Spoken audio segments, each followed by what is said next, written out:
வணக்கம்.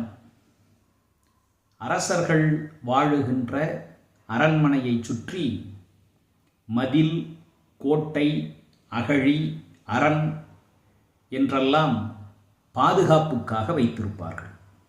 பொதுவாக அந்நாளில் இருந்த நால்வகை படைகள் யானைப்படை, குதிரைப்படை, தேவப்படை, காலாட்படை.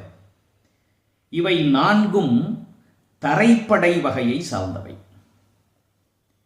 அதனால் தரைப்படையின் மூலமாக வருகின்ற தாக்குதலை தவிர்க்க வேண்டும், தடுக்க வேண்டும் என்பதற்காக அரண்கள் மிக உறுதியாக கட்டப்பட்டன.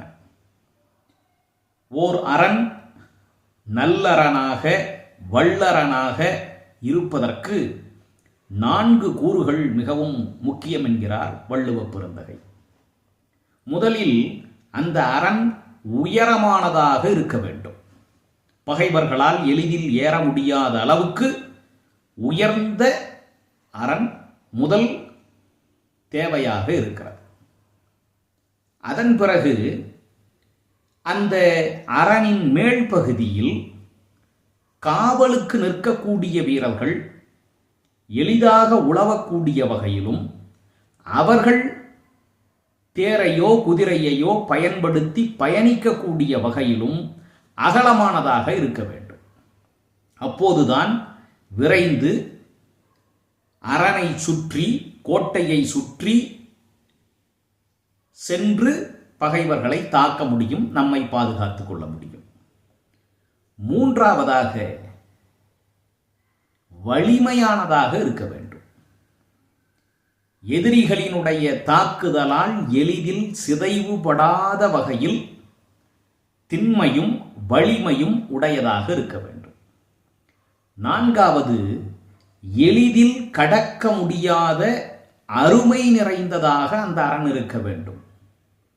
தகடூர் யாத்திரையில் அதியமானினுடைய அரண்மனையில் இயந்திர பொறிகள் இருந்தன என்று எழுதி வைத்திருக்கிறார்கள்.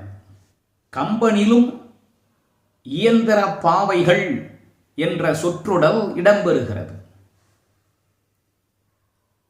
மறைவாக இருந்து விதவிதமான புதிய வகையான படைக்கருவிகளால் பகைவர்களை தாக்கக்கூடிய அருமை உடையதாக அந்த அரண் திகழ வேண்டும். இந்த 4 கூறுகளும் ஓர் அரணுக்கு இன்றியமையாதவையாக விளங்குகின்றன என்பதை அரண் என்ற அதிகாரத்தில் வள்ளுவர் கூறுகின்றார். உயர்வு, அகலம், திண்மை, அருமை, இந்நான்கின் அமைவு அரண் என்று உரைக்கும் நூல். ஏறுதற்கு அரிய உயரம், இயங்குதற்கு தக்க அகலம், அழித்தற்கு அரிய வலிமை, கடப்பதற்கு முடியா அருமை, இந்நான்கும் நல்லரணின் இலக்கணமாகும். நன்றி, வணக்கம்.